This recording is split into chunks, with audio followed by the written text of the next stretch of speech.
Na ayu tu ikan sele ko. Ina inu sih rabo. Nungsi deh. Nungsi mana le? Nungsi deh. Jina. Saya amu kapi. Se. Thank you so much. Happy Valentine's Day. Thank you. Money can buy happiness. That's why I choose rose, and rose it makes me feel really special. Nana ohe udu ba. Laura nana ohe udu. Aduna paisa loi je kai gino. Darkar oi bagi. Kai gi darkar oi ba. Kai no malai ning bagi. Oh yeah. I love you. I love you. Happy too. Kai no. I love you too.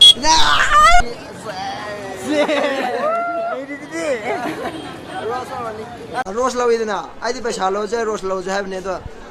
So may samsam nungsi bagi. Isam sam na. Ngasi dah hama thena kamani isam sam na.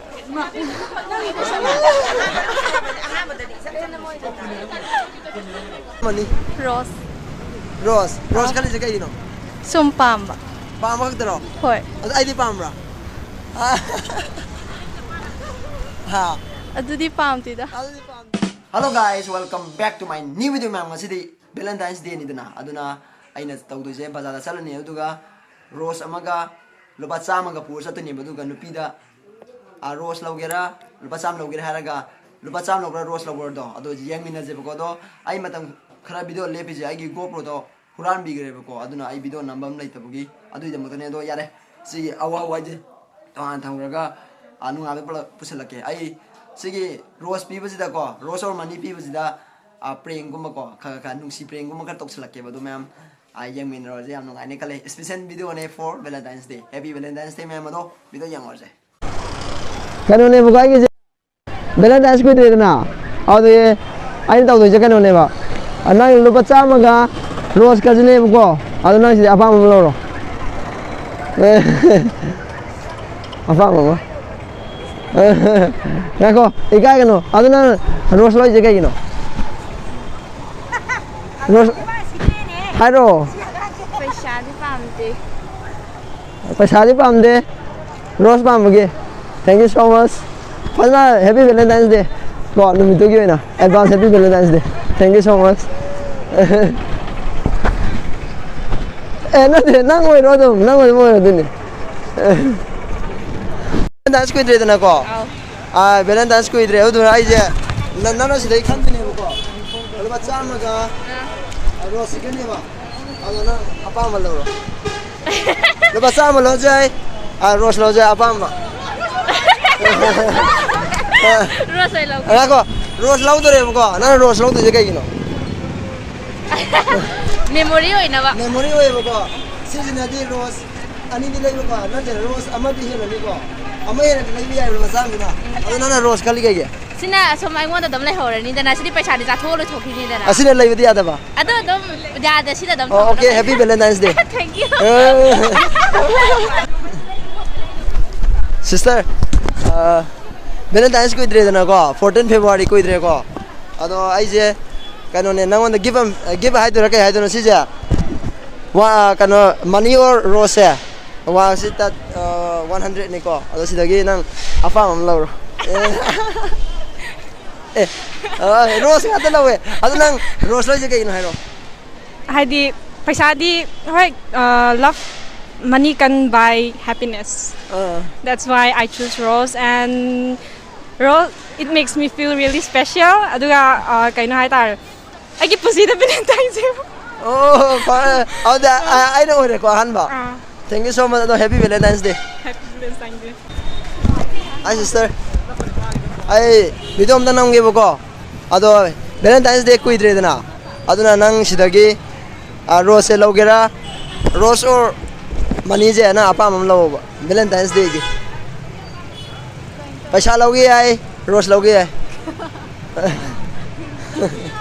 Lo apa any apa ba paisa logi ai ko de rose logi ai. Apa paisa logi ai rose logi ai. Amadi lo ba. Kai tau de ba du ga. Kasu tau roi na lo ba khak tani. Lo ra na oi hau du ba. Lo ra na oi hau du ni. Aduna paisa loi je kai gino. Darkar oi bagi. Kai gi darkar oi ba. Kai no malai ning bagi. Oh yeah. Dai na ba no thongale. Thank you so much. Happy Valentine's Day. Hi bro. Yes, sal kamu loy lang. Sal kamu deng na ring asidi. Sa dagi bungo na naman number ni Ramise. Ado kan Valentine's Day ko idre na. Aw si Valentine's Day nang gidi no heroin live ni na ko. Yes. No heroin the hyro ai na pire hai dune ko. Eni na pa mo kan be ai Valentine's ko idre ko adu de mta happy Valentine's ki da mta na 14 February ki da mta anana apa ba paisa money or rose. Yes. Apa mo khalo. Rose Lord. Rose lau de se ke gino. Ako siya da pin nga. Na ko rose pi di pi khala je ko. Ado sina laira pi de kai ya. Sina no rose lai de kai ya. Ai dum ai gi yamana su ai won da piu je. Nu sina ina piu pa pa sa ani piu si da ina rose law ra ge ba. Aduga ako siya da mo ina mu da ke no ke long yana pirak pani na mu law bi di ba. Adi rose ro. Adi happy Valentine's Day. Happy Valentine's Day. Thank you.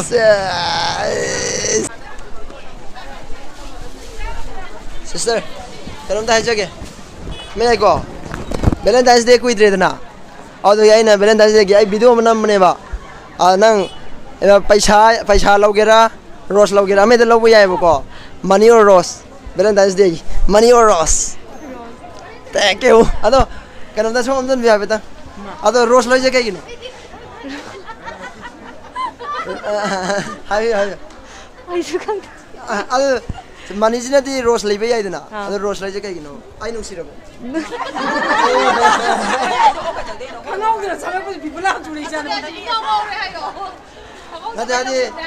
Rose lau idana. I di paisa lau jai rose lau jai have ne to. So mi tam sa nusi bagi. Isam sam na. Ngasi dah hama thena kamani isam sam na.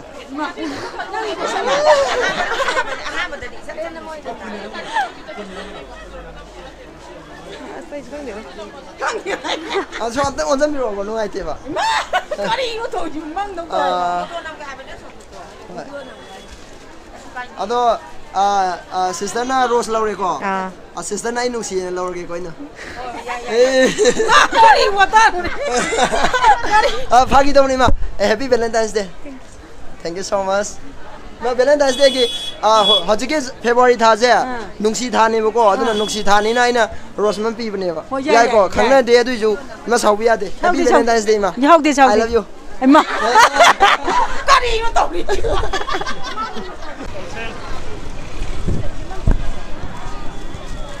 Sister ngai bi kom da. Ngai bi ko. Valentine's Day ko idre na. Ko idre ko. Ado ai Valentine's Day ki video nam ne ko sida camera lai re prank na te ko.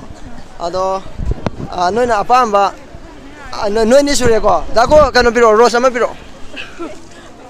Noi ni pi ge ba ko. Ani pi de ni ko hana nang dan tor ke ko. Nang dan tor ke. Ado be happy Valentine's Day ki tamak to ko ai na pi ne ba. Rose or ado wali de na ado advance oi na ne ba. Money or rose. Money or rose apa ma lo ye. Rose lo ge jai. Sai thoi dok te ba kwa. Sa senga da pu te senga ga mi go shi be do. Adu ne ba da ka to. Ado apa ma lo ka su kai di. Thamoi lo ge lo ro pisa lo ge lo ro. Is. Oi, thamoi senga pi re ba ina rose and dor ge kwa. Rose and dor ge. Thank you. Thank you. Rose lo re ko ngang le view ko. Adu di song is jo. Yeah ko long ni lo ye. Money Rose or ni. Na ko no ni le re ko. Thamoi ma phong dom de ya tre. Odi paisa lo ni na. Somna paisa lo ye hai kre ko. Ado somna paisa lo je na de sorry. Rose lo je ke gino. Haidi paisa sidi adum talaga phangi dana asengba thamoi du di hek lairuba mafam ama da chatlaga lairuba habado phangde dana Ado aduna ado ya re ko. maru oi di thamoi sengba du ne ba aduna rose law Asing thamoi ji paisa le be yai ko. yai Ado aina no ni de rose bi re ko. Ado no ni mai na nusi de. No ni mai na de ai mo na lengang ko da. Ngamai. Thank you so much. Sorry, I sum hai bani. Happy Valentine's Day. Valentine's Day Same to you. Ado rose to mai ngano ko.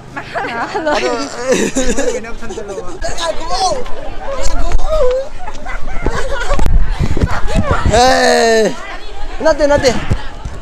Se. Valentine's Day ki. Nate ima ka taro. Se. Yo le kana ko. Uloi ba. Ka taro. 14 February kuidre ko ai mo to ke ko ma che le ba ma yam ka ado Valentine's Day ki paisa logera rose logera pam lo ro kasi yes rose nga ko rose lai je ka gino haram Na. rose lai je na ayu to ikara se le ko ina inu si ro bo Nungshide. nuksi ma le Nungshide. Jina. ya am ka pi se thank you so much. Happy Valentine's Day. Thank you.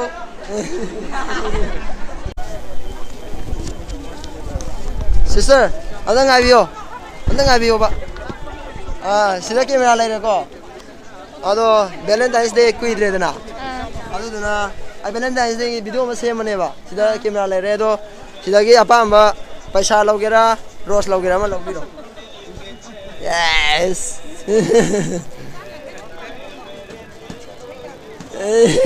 Ado rose lai je kai gino.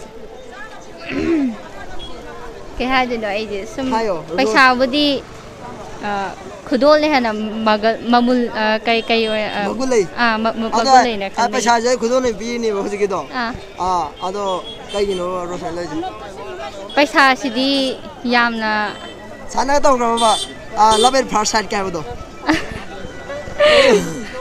Not the bro. hồi hai tài Only I love you. I love you. happy too Kaya no. I love you too Thank you. Happy Valentine's Day. bro đi video rồi nè sum cái nó tao quên đi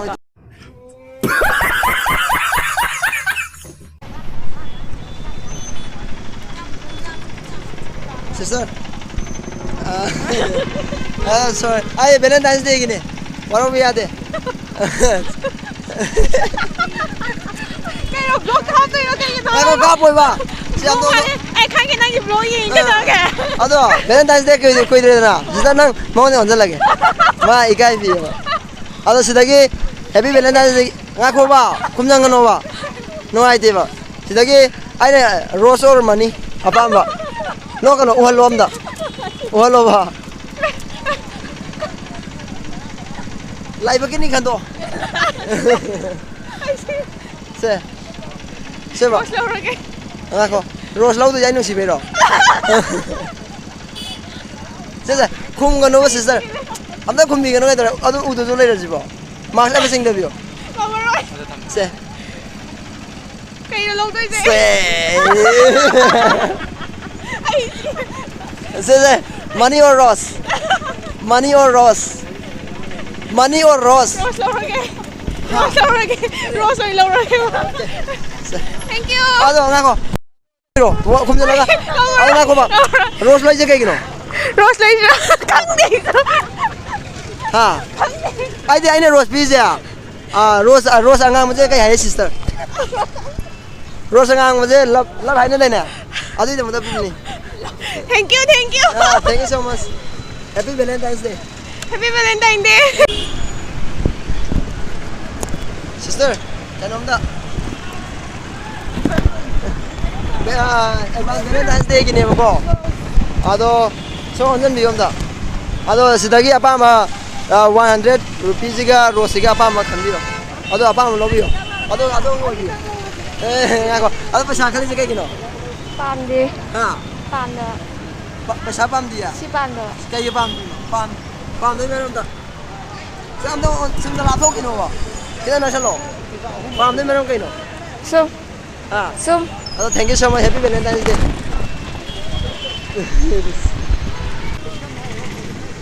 Sister, kanom da. Ai je.